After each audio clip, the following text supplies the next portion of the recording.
우리가 지난 시간에는 여전도의 헌신예배라서 팔복을 한 주 쉬었는데, 그 지난 시간에 우리가 팔복의 첫 번째 복, 심령이 가난한 자의 복에 대해서 살펴보았습니다. 그리고 오늘은 두 번째로 언급되는 애통하는 자의 복에 대해서 이렇게 살펴보려고 합니다. 예수님은 오늘 간단한 말씀인데, 애통하는 자는 복이 있나니 저희가 위로를 받을 것이며, 그러니까 이 두 번째 복을 간단히 정리하면 애통하는 자에게 위로의 복을 주신다는 겁니다. 그런데 여러분, 이 예수님 이 말씀을 곰곰이 생각해 보면 좀 상식적으로 이해가 잘 안 되는 것 같습니다. 왜 그래요?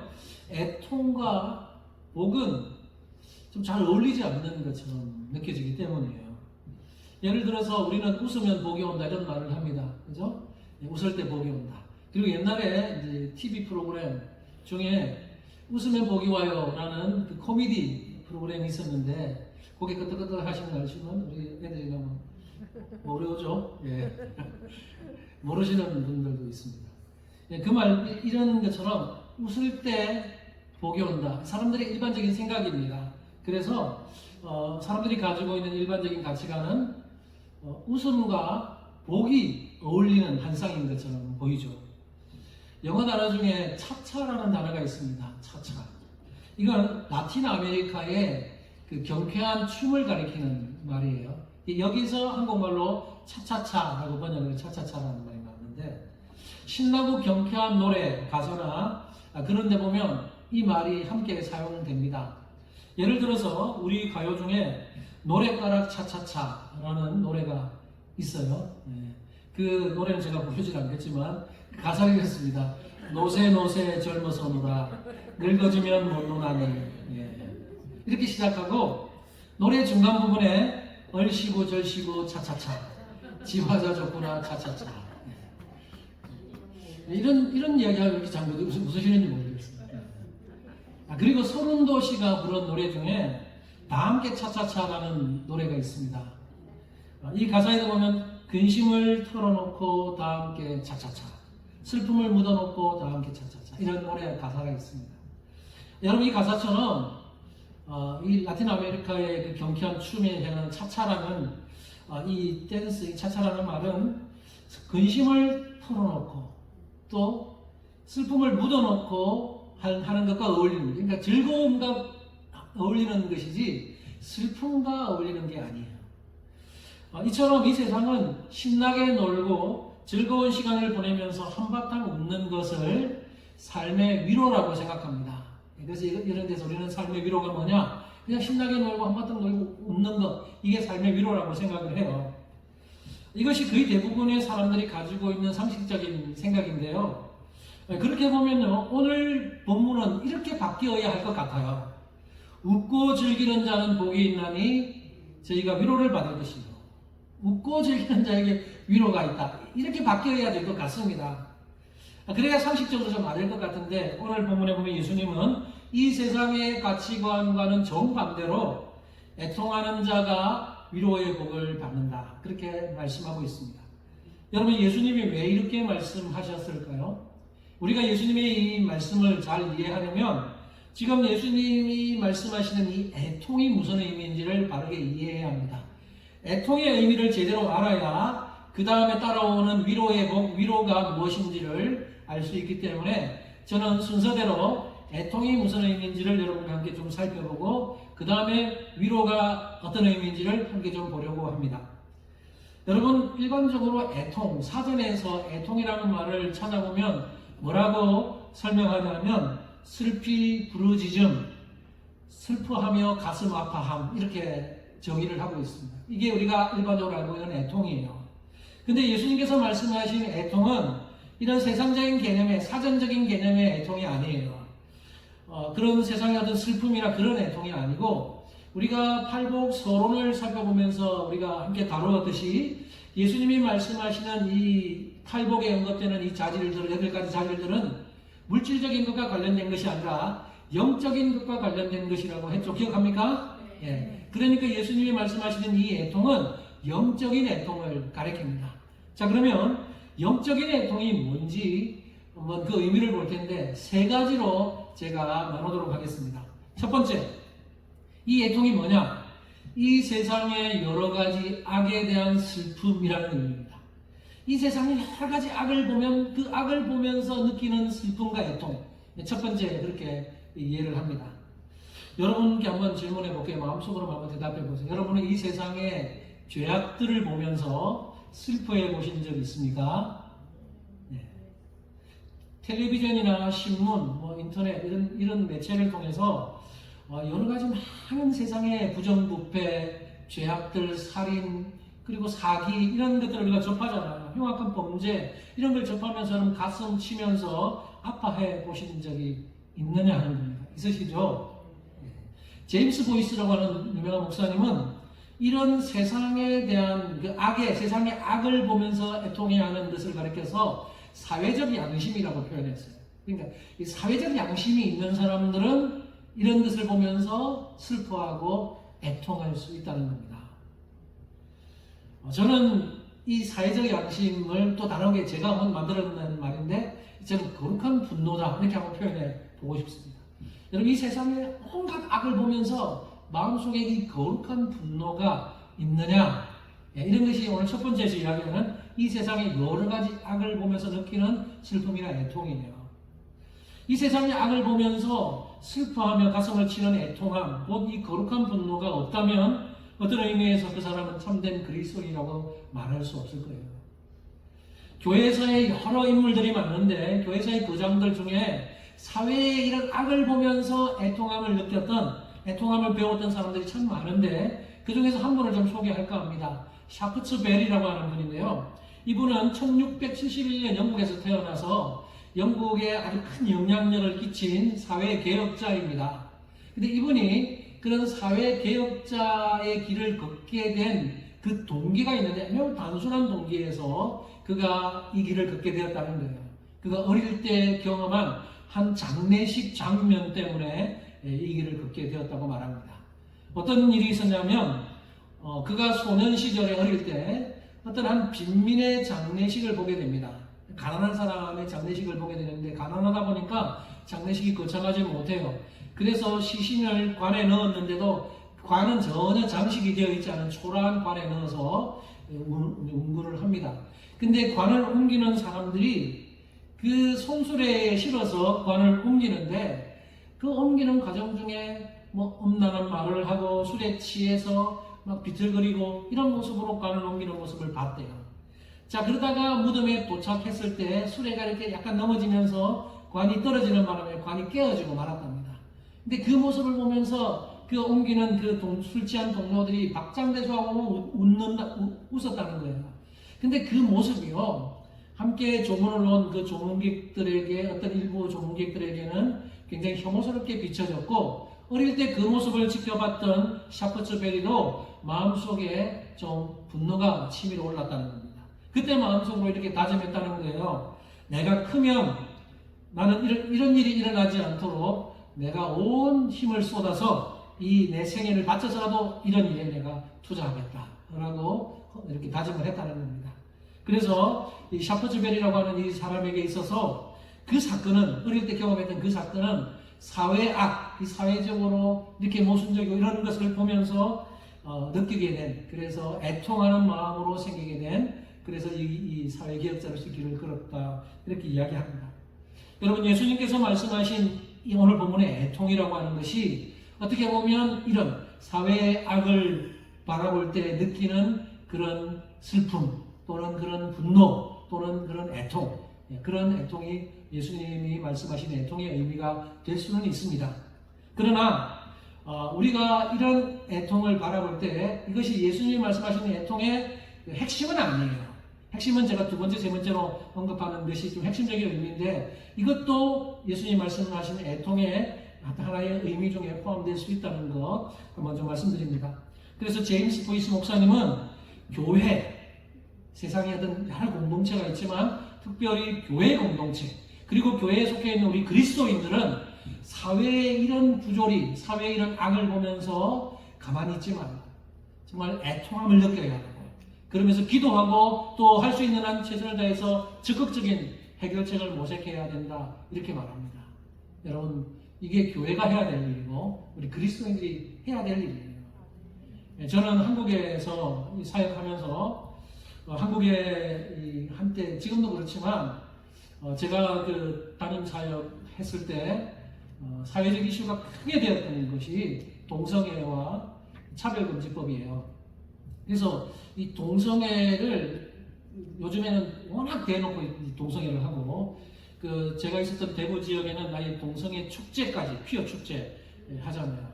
그래서 퀴어 축제를 하나 반대 집회 옆에서 열리고 막 이러면서 그래서 그리스도인들이 많이 그 반대 집회 갑니다. 한쪽에서는 퀴어 축제하고 한쪽에서는 반대 집회 참석하고 제 안에도 그 반대 집회 몇 번 갔었는데 굉장히 그 퀴어 축제 오는 사람들 보면 막 팬티만 입고 남자가 여자는 아닌 것이 막 이렇게 해가지고 축제를 해요.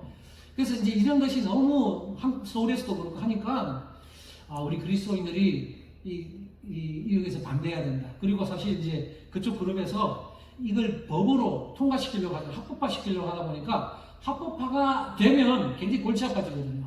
합법화 시키지 않기 위해서 반대 서명운동을 많이 했었어요. 그래서 저도 교회 성도들과 함께 우리 총회에서 반대 서명운동 용주가 내려오면 예배 마치고 예배 전이나 예배 마치고 성도들과 함께 그 서명운동에 참석하고 했던 기억이 납니다. 여러분 이게 교회에서 막 무력으로 막 이렇게 데모를 한다거나 그럴 수는 없지만 교회에서 할 수 있는 우리 그리스도인들이 할 수 있는 선에서 이런 사회의 악법이나 또 사실 이게 동성애가 통과되면 합법화되어 버리면요 이게 에이즈를 많이 유발시키기도 하고 그 다음에 차별금지법이 통과되면 성별의 기준이 모호해지잖아요.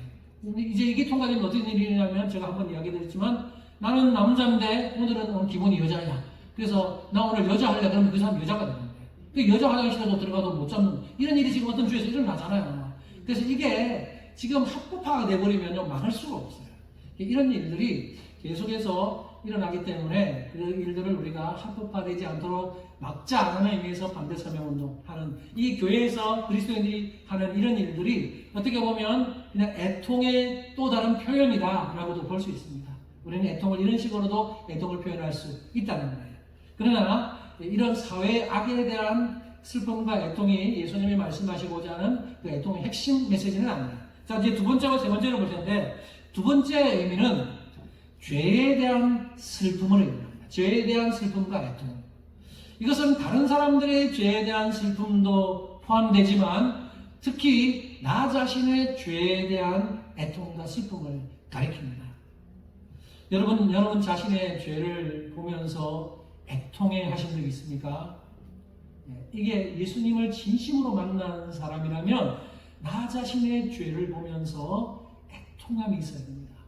아까 우리가 찬송 부를 때 애통하고 할 때 노래 불렀잖아요. 그때 제가 여러분의 표정을 좀 봤는데 우리 제 집사님 한 분 손 들고 얼마나 간절하게 부르는지 참 제가 그 모습이 이 가사에 참 젖어서 정말 애통하는 마음으로 부르시는 것 같다는 생각이 들었어요. 여러분 이런 애통, 자신의 그 죄의 심각성을 인식하면서 느끼는 애통, 죄악으로 물들어 있는 자신의 더럽고 추악한 모습이 하나님의 거룩함 앞에 비추어졌을 때 느껴지는 그 애통함이 바로 오늘 두 번째 죄에 대한 이 애통이에요. 이사야 선지자가 바로 이 애통함을 보여주는 대표적인 인물입니다. 여러분 이사야서 6장을 보면요, 이사야 선지자가 놀라운 광경을 목격하게 되는데 그 주님께서 하나님께서 높이 들린 보좌 위에 앉아 계시고 그리고 그 주위에 6날개를 가진 천사들이 서 있어요. 이 모습을 보게 됩니다. 근데 천사들을 묘사할 때 어떻게 묘사하면 6날개를 가졌는데 날개 둘로는 얼굴을 가리고 또 날개 둘로는 발을 가리고 날개 둘로는 날면서 거룩하다 거룩하다 거룩하다 만군의 여호와여 이렇게 외치는 모습을 봅니다. 여러분 여기서 이 묘사를 할 때 천사들이 날개들로 얼굴을 가리는 것은 뭘 상징하냐면 아무리 영물인 천사라 하더라도 창조주이시고 전능하신 하나님 앞에서 그 영광스러움을 감히 쳐다볼 수 없는 그런 것을 상징적으로 표현합니다. 얼마나 거룩하신 하나님 앞에 천사조차도 얼굴을 가려야 하는 그것을 표현하는 것이죠. 이사야 선지자는 그 놀라운 광경을 목격한 이후에 절망적인 고백을 합니다. 이사야 6장 5절에 이사야가 하는 고백입니다. 이렇게 고백을 해요. 그때에 내가 말하되 화로다 나여 망하게 되었도다. 나는 입술이 부정한 사람이요 나는 입술이 부정한 백성 중에 거주하면서 만군의 여호와이신 왕을 배웠음이로다 하였더라. 여러분, 이 이사야의 이 절망적인 외침은 거룩하신 하나님 앞에 비춰진 자신의 그 죄악된 모습을 인식하면서 느끼는 애통함의 표현이에요. 하나님 앞에 이 거룩하신 하나님, 물론 이사야가 뭐 흉악범이라는 얘기는 아니에요. 이사야 자신이 나는 너무 흉악범입니다, 이 의미로 이렇게 고백한 것이 아니라, 하나님, 이 거룩하신 하나님 앞에서 나 자신을 볼 때 내가 얼마나 초라하고 연약하고 죄악된 인간인지를 보면서 고백하는 이 고백이 바로 이사야의 고백입니다. 이게 바로 여기 이야기하는 죄에 대한 애통이죠. 사도 바울도 로마서 7장에서 비슷한 고백을 합니다. 바울이 로마서 7장에서 뭐라고 고백을 합니까? 오라 나는 곤고한 사람이로다. 이 사망의 몸에서 누가 나를 건져내랴. 이렇게 고백을 해요. 여러분, 사도 바울의 고백을 그 7장을 쭉 읽어보면, 읽지는 않겠지만 읽어보면 여러분 나중에 한번 읽어보세요. 바울이 뭐라고 고백하냐면 내 속에 두 가지 법이 싸우고 있다. 하나는 하나님의 법이고 하나는 죄의 법인데 내 속에 두 가지 법이 막 싸우는데 나는 하나님의 법대로 살고 싶은데 이상하게 죄의 법이 나를 사로잡아서 내가 죄의 법대로 내가 죄 행하는 것을 보게 된다 하면서 자신을 통해하면서 이 고백을 합니다. 오라 나는 건강한 사람이로다. 이 사망의 법에서 누가 나를 건져내랴.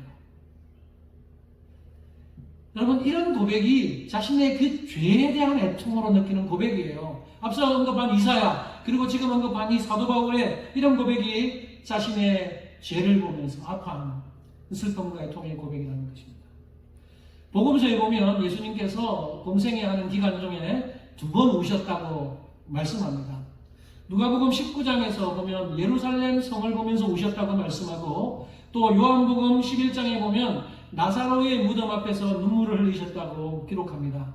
물론 예수님이 더 많이 우셨을 수도 있는데 일단 기록에 나와 있는 것은 예수님이 2번 우셨어요. 자, 그런데 예수님이 왜 우셨을까요? 예수님의 이 울음과 눈물은 그 인류의 죄와 관련이 있다는 겁니다. 예수님이 예루살렘 성을 보면서 오신 것은 좀 있으면 예루살렘이 멸망하게 될 것에 대한 1차적으로는 예루살렘이 멸망할 것에 대한 그 애통이 있지만 더 근본적으로는 멸망할 수밖에 없는 그 이스라엘 백성들의 그 죄악 때문에 우신 거예요.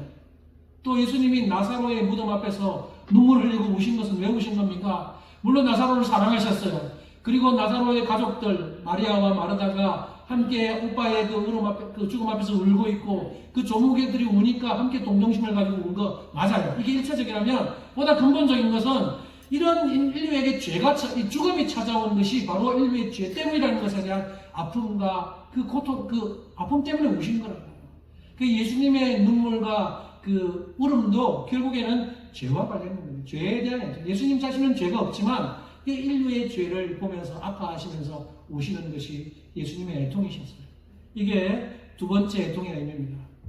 자, 세 번째 애통의 의미는 하나님의 용서와 사랑으로 인한 감격의 애통이라는 것입니다. 시편 130편에서 우리는 이런 애통을 발견할 수 있는데요. 시편 130편 3절 4절 같이 한번 읽어보기 원합니다. 같이 한번 읽어봅시다. 시작. 여호와여 주께서 죄악을 지켜보실진대 주여 누가 소리일까. 그러나 사유하심이 주께 있으면 주를 경외하게 하시니이다. 지금 시편 130편을 기록한 이 시인은 하나님 앞에서 애통하고 있는데, 먼저는 자신의 죄악 때문에, 두 번째는 자신의 죄 용서 때문에 애통하고 있습니다. 여러분, 이 세 번째 의미가 바로 하나님의 용서를 경험하는 것에서 오는 감격의 애통이에요. 시인의 마음이 이토록 슬프고 애통한 애절한 이유가 뭐냐면 자신이 하나님 앞에서 죄를 지었다는 사실을 깨닫기 때문도 있지만 한 걸음 더 나아가서 하나님께서 자신의 죄를 용서해 주시는 분임을 깨닫기 때문이에요. 그래서 싱클레어 허거슨이라고 하는 분의 이야기를 제가 인용해 왔는데요. 그분은 이렇게 이야기를 합니다. 이 시편 기자는 자신의 죄가 하나님을 거역하는 것이기 때문에 죄를 미워하고 죄 때문에 슬퍼합니다. 그러나 그는 하나님께서 이 죄를 용서해 주셨다는 사실 때문에 더욱더 애통해야 합니다. 이 애통이 진정한 애통인 것입니다. 사랑하는 성도 여러분, 사실 그 두 번째와 세 번째 이야기했던 이 애통은 동전의 양면처럼 항상 함께 있어야 합니다. 하나님 앞에서 자신의 죄를 깨닫고 감히 얼굴을 들지 못하고 자신의 죄악 때문에 아파하고 슬퍼하고 애통하는 것이 우선적으로 있어야 하지만 그것으로 그치지 않고 그처럼 추악한 이 죄인을 용서해 주시고 자녀 삼아 주신 하나님의 그 사랑과 용서 때문에 그 깨달음으로 인해서 감사와 그 감격에 울부짖는 애통이 함께 있어야 한다는 것입니다. 이것이 바로 오늘 본문에서 예수님이 말씀하시는 애통의 핵심입니다. 여러분에게 이런 애통이 있는지 한번 생각해 보시기 바랍니다. 자, 우리는 애통의 세 가지 의미를 함께 살펴봤는데요.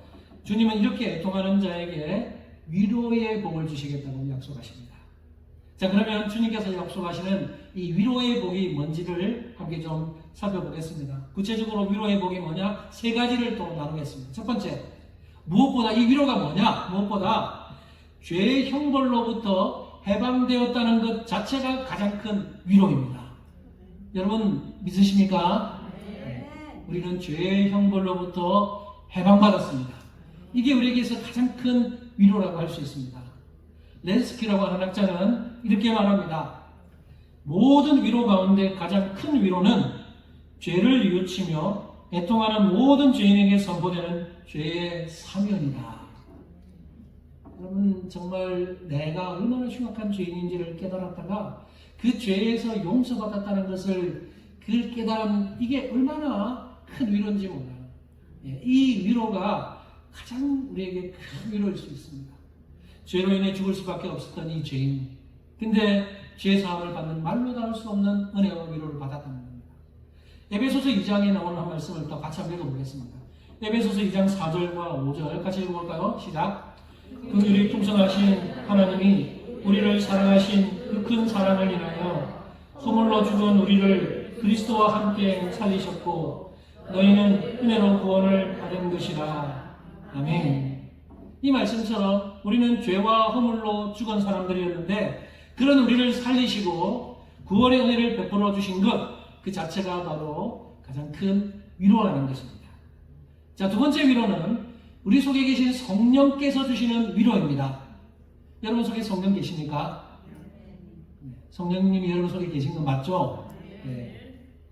예수 그리스도의 십자가 대속으로 인해서 구원받은 자들이라면 누구든지 그 안에 이제 성령께서 거하십니다. 성령께서 우리 안에 거하신다는 말은 성령이 우리와 함께 우리의 삶을 도우신다는 거예요. 우리가 죄짓지 못하도록 막으시는 역할을 하시는 분이 성령이고, 혹시나 우리가 이렇게 또 죄를 지었을 때 우리 속에서 탄식한다고 말합니다. 성령의 탄식. 성령이 탄식하시면서 아파하시는 거예요. 그걸 우리가 느끼는 거죠. 이게 성령이 우리 속에서 하시는 사역이에요. 그리고 우리의 삶을 돕습니다. 우리가 신앙생활 제대로 하도록, 우리가 구원받아서 천국에 갈 때까지 우리가 제대로 신앙생활하도록 성령이 늘 우리를 도우면서 우리의 인도자가 되신다는 거예요.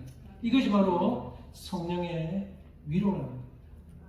제임스 보이스 목사님은 성령의 도움과 위로를 자동차 배기통 속에 있는 일산화탄소의 예를 들어서 설명합니다. 여러분 운전하실 때 여러분이 운전하면서도 안전하게 가스에 중독되지 않고 그렇게 운전할 수 있는 것은 그 자동차 안에 배기통에 있는 것이 일산화탄소를 여과시켜서 그리고 무해한 가스로 변형시키는 촉매제 역할을 하기 때문에, 만약 이 역할이 없으면 그 엔진과 열이 타면서 일산화탄소가 배출돼서 차 안으로 스며들어오면 중독이 돼서 죽을 수도 있는 겁니다. 그러나 그렇지 못하도록 그 안에 배기통에서 하는 그 여과 역할을 하면서 이렇게 안전하게 우리가 운전할 수 있도록 돕는 겁니다.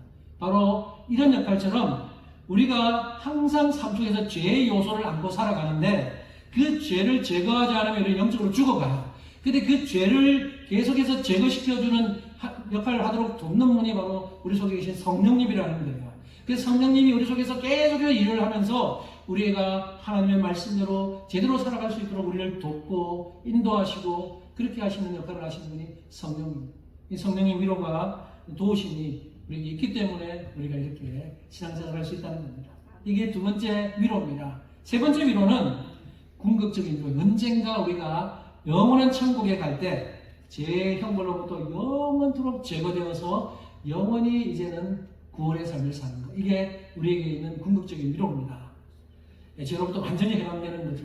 그래서 요한계시록 21장에 보면요, 그 상태, 우리가 장차 받게 될 그 위로를 이렇게 설명을 하고 있습니다. 같이 한번 읽어볼까요? 요한복음 21장 4절 시작.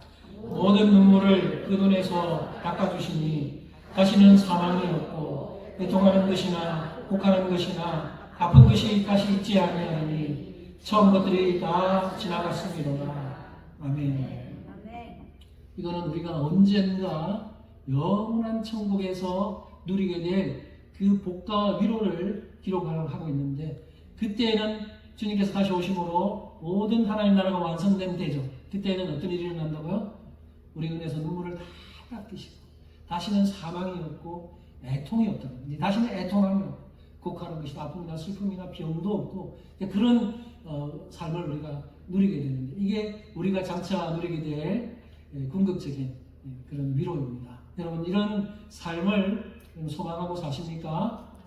지금은 고달프고, 지금 우리가 인생을 살면서 우리 삶이 힘들고, 나 신앙생활 제대로 하고 싶은데 신앙생활 제대로 하고 싶어도 또 여러 가지 어려움들이 닥치고, 그래서 참 이해할 수 없는 그런 여러 가지 문제들이 우리 삶에 닥치잖아요. 항상 형통할 수만은 없지만 이 땅에서는 우리가 죄의 영향력 아래서 또 그런 것들을 좀 영향받고 살지만, 언젠가 우리가 죽어서 언젠가 주님 다시 오시고 우리 영원한 천국에 가게 되면 이런 다시는 죄와 사망과 슬픔과 애통과 곡하는 것이 없는 그런 영원한 위로를 우리가 누리게 된다는 사실 기억하면서 살아가시기 바랍니다. 이제 말씀을 정리하겠습니다. 사랑하는 성도 여러분, 우리는 지난 시간에 첫 번째 복인 심령이 가난한 자의 복을 살펴봤고요. 오늘은 두 번째 복인 애통하는 자의 복을 살펴봤어요. 기억하실지 모르겠는데 지난번에 우리가 심령이 가난한 자의 복을 다루면서 그 심령이 가난한 것이 뭐냐라고 여러 가지 의미를 나눌 때 제가 마지막으로 이야기했던 게 뭐냐면 자신의 영적 파산 상태를 인식하는 것이라고 그랬어요. 그러니까 나는 영적으로 완전히 파산되었습니다 라고 고백하면서, 그러니까 나는 하나님 없이는 안 됩니다, 이런 마음으로 살아가는 것이 바로 심령이 가난한 자의 복이라고 했어요. 그 다음에 이제 애통하는 자의 복이 이어지는데, D.A. 칼슨이라고 하는 분은 첫 번째 복 다음에, 첫 번째 심령이 가난한 자의 복 다음에 애통하는 자의 복이 오는 것은 당연한 수순이 논리적인 순서다라고 이야기하면서 그 관계를 이렇게 설명을 합니다. D.A. 칼슨의 말을 한번 들어봅시다. 이렇게 말해요. 애통함은 심령의 가난함에 대한 감정적 대응이라고 할 수 있다, 이렇게 말합니다. 무슨 말이에요? 심령이 가난해서 자신의 영적 파산 상태를 인식하고 선포한 사람, 나는 영적으로 파산했습니다 하나님, 이렇게 선포한 사람은 자연스럽게 자신의 죄를 보면서 애통해 할 수밖에 없다는 겁니다. 그러니까 첫 번째 복과 두 번째 복이 이렇게 연결되는 거예요. 저는 우리 모두에게 이런 애통함이 있기를 간절히 바랍니다. 여러분이 진정한 그리스도인이라면 여러분의 삶 속에서 이런 애통이 드러나야 합니다. 특히 자신의 죄악에 대한 철저한 통회의 자복이 있어야 합니다. 그리고 그 죄를 용서받은 것에 대한 감격이 함께 있어야 합니다. 여러분의 이런 애통이 있는지 한번 돌아보시기 바랍니다. 하나님 앞에서 너무나 추악하고 더러운 죄인임을 깨닫고 하염없이 슬퍼하면서 울어본 적 있으십니까? 그리고 한 걸음 더 나아가서 이렇게 더러운 죄인을 그대로 받아주시고 용서해 주신 하나님의 그 무한하신 사랑 때문에 처절하게 애통하면서 슬퍼해 보신 적 있으십니까? 자신의 죄 때문에 울어본 적이 한 번도 없다면 그 사람은 어떤 의미에서 아직 진짜 그리스도인이 아닌지도 모릅니다. 그런 사람은 아직도 하나님의 위로를 경험해 본 적이 없을 수도 있습니다. 그러나 오늘 제가 나눈 그 애통처럼 이 세상의 사회적인 악을 보면서 슬퍼하고 애통하고 자신의 죄악에 대해서 철저하게 통해 자백하고 애통하고 그리고 그 더러운 이 죄를 용서해 주신 하나님의 그 사랑과 용서에 대해서 감격하며 애통하는 이런 애통이 있는 사람이라면 여러분 이런 한번 경험을 분명히 했을 거라고 저는 믿습니다. 여러분 정말 이 말씀을 마치면서 여러분 자신을 보면서 눈물 흘리는 것을 아끼지 말았으면 좋겠어요. 나의 죄악을 보면서 계속해서 좀 통해 자복하는 마음 가지셨으면 좋겠고 그리고 죄를 용서받은 그 구원의 감격 때문에 애통하는 마음 잃어버리지 말았으면 좋겠습니다. 사도 바울이 앞서 오라 나는 곤고한 사람이로다 누가 이 사망의 몸에서 나를 건져내랴 이렇게 처절하게 자신의 죄악을 때문에 아파했잖아요. 이게 로마서 7장 24절인데요. 그 다음 구절인 25절 가면 완전히 반전되는 내용이 나옵니다. 바울이 그 다음에 뭐라고 고백하냐면 이렇게 고백을 해요. 우리 주 예수 그리스도로 말미암아 하나님께 감사하리로다.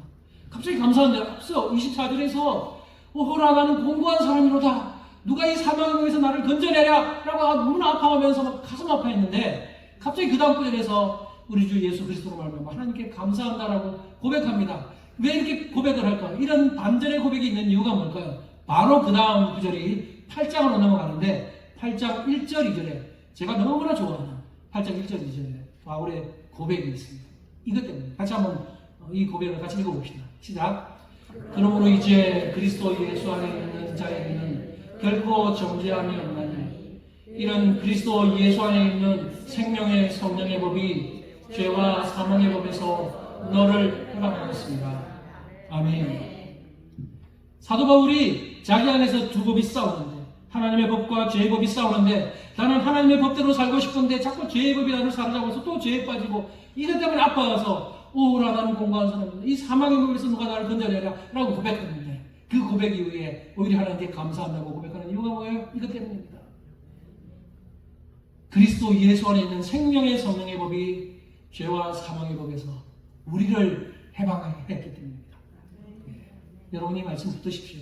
저는 이 말씀 때문에 살았어요. 전 청년 시절에 사도 바울의 고백처럼 오라 나는 공고한 사람이로다 누가 이 사망에서 나를 건져내라 라고 그 사도 바울의 고백처럼 저 가슴을 치면서 애통했던 신학 가기 전에 저의 이 부족함, 연약함을 보면서 그렇게 많이 애통하고 울기도 하고 그랬는데 이 로마서 8장 1절 2절을 만나면서 더 이상 저를 정죄하지 않기로 했습니다.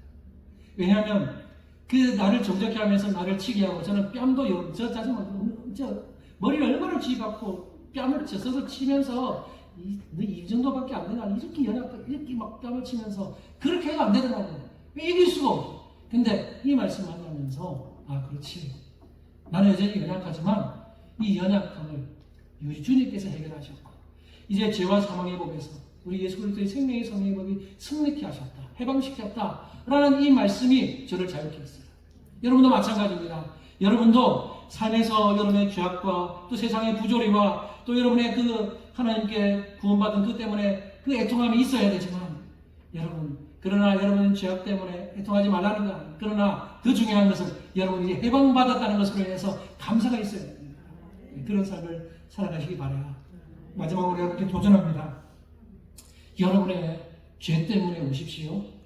그러나 더 이상 그 죄에 얽매여서 종로로 타지 마시고 죄악의 사슬을 끊어주신 예수 그리스도의 십자가 사랑 때문에 우시기 바랍니다. 그 사랑에 보답하지 못하는 것 때문에 우시고 그 사랑에 보답하기 위해서 우시기 바랍니다. 이런 애통함이 저와 여러분 모두에게 있기를 간절히 바라고 이런 애통하는 자에게 하나님의 그 위로의 복이 우리 모두에게 충만하게 임하기를 주님의 이름으로 축복합니다. 기도하겠습니다.